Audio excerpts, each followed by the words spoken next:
and welcome to the How Not to Screw Up Your Kids podcast, the bucket emptying episodes.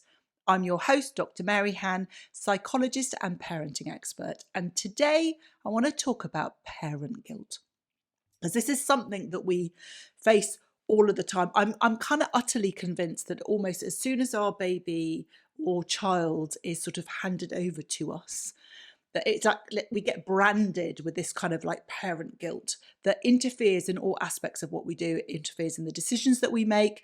It interferes with our ability to kind of take ourselves off and do things that flourish for us. So how do we deal with that parent guilt?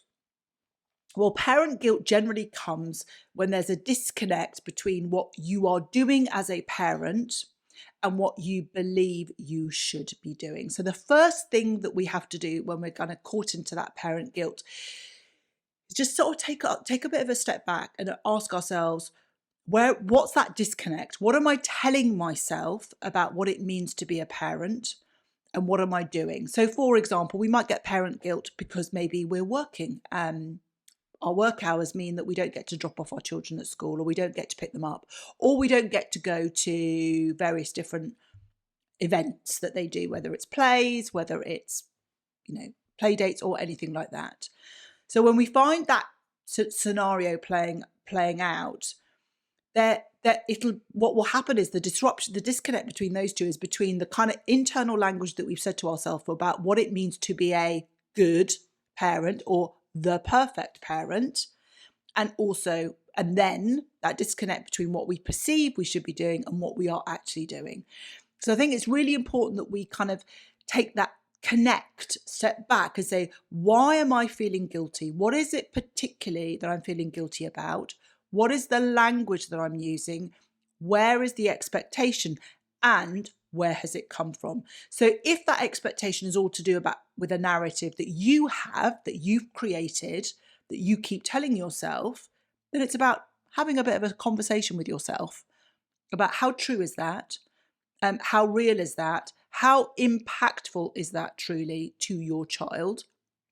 Because actually, our children learn so much from what we model for them. And if work is something that is incredibly fulfilling for us, that we're passionate about, that we get joy from, that lights us up, that gives us, even if it's something that we're not enjoying from a career or feel that that's our life purpose, but it brings us an element of independence. It allows us to have that space between being a parent and also doing something else. Then we need to remember and we need to connect with that. So it's that, where is the disconnect? Where is the disconnect coming from?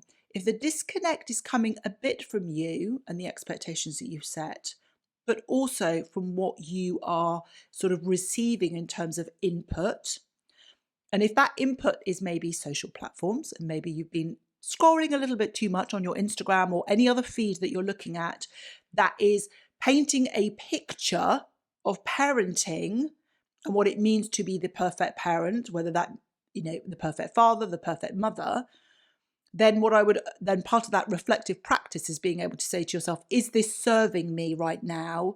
What can I do to help manage that input that is coming in that is making me feel the way that I'm feeling? And it may be that you make the choice that actually right now, this parent guilt is being fueled by what I'm seeing on social platforms. And therefore, for me right now, I'm going to take a bit of a detox. I'm going to come off social platforms for a week. Or it may well be that you choose to re-look at your feed, and there may be certain things that you're receiving within your feed that you then opt out of. So it's understanding where that disconnect, where that guilt is coming from. Is it an expectation that you've set yourself? How real is that? Is that appropriate? Having a bit of a conversation with yourself about that, reminding yourself that there is no such thing as perfect parenting. There is no such thing as being the model best good parent. If it's to do with input that you're getting, then it's looking at, particularly if that's coming from social platforms. If it's coming maybe from an expectation of your partner, your partner's family, your friends, then I do think you need to brace yourself for a difficult conversation. I don't mean brace yourself because you're going to have some sort of fisticuff, but I do think we shouldn't allow these sort of situations to fester and to boil up. And then, when we talk about, the whole point of these bucket emptying episodes is we're trying to relieve things and avoid our bucket overflowing, and then us responding in a way that we don't necessarily want to respond to. Keeping that inside because we think we just want to make things good and not upset anybody isn't helpful. And I'll tell you why it isn't helpful. It isn't helpful for you because you're holding on to a highly charged emotion in your body, which energetically is not helpful for you. It'll manifest itself in something else, tummy aches, difficulty sleeping, whatever it is, it will do that. And the other thing is that this notion of emotional contagion, you think you might have this under control and that your children are not noticing this, but that won't be the case. They'll be picking up on that disconnect between what you're saying and how you're responding emotionally and how you are. So if you're not, having those difficult conversations is not just about getting things off your chest. It's about clearing the air and keeping those lines of communication. The other thing that I would therefore also say about parent guilt is that you also need to reflect back on, so we're trying to find out where is the guilt coming from? Where is that disconnect?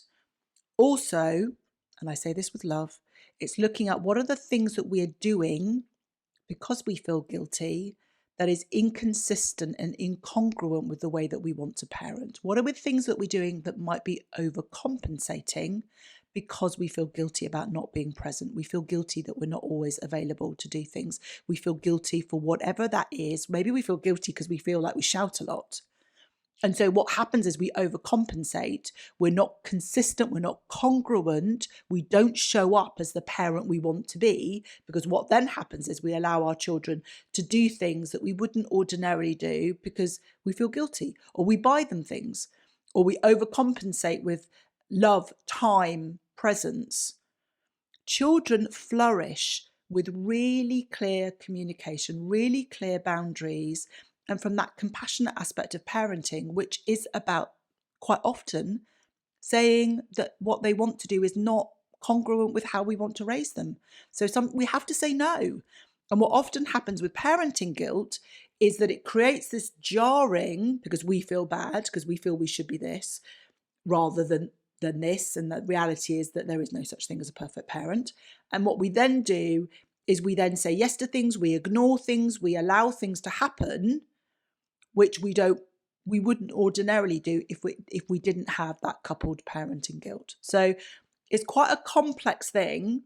I do think it's, we need to recognize that we're going to have guilt regardless. If you're a stay-at-home parent, you're going to feel guilty that you're not modeling enough of that career aspirations. If you're working a lot, you're then going to have parental guilt that you're not always present. If you've got something in the middle, there'll always be an aspect of parenting guilt. We always feel that we're not necessarily showing up as the best version of ourselves.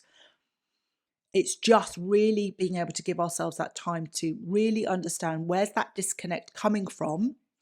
Why am I saying that to myself? What do I now need to do? Do I need to have a difficult conversation with someone else? Do I need to take some action around the input that I'm receiving in terms of social platforms? Do I just need to have a conversation with myself to remind myself that I'm doing a great job and that actually I'm just beating myself up, and also being honest about what actions are we taking as a result of that parental guilt?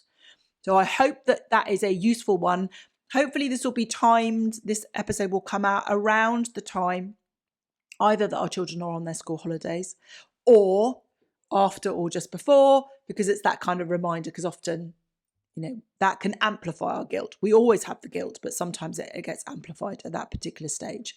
So if you have enjoyed this podcast episode, I would be so appreciative. I would love it if you can rate, review, and follow this podcast so that others can find us and we can spread the love. So until next time.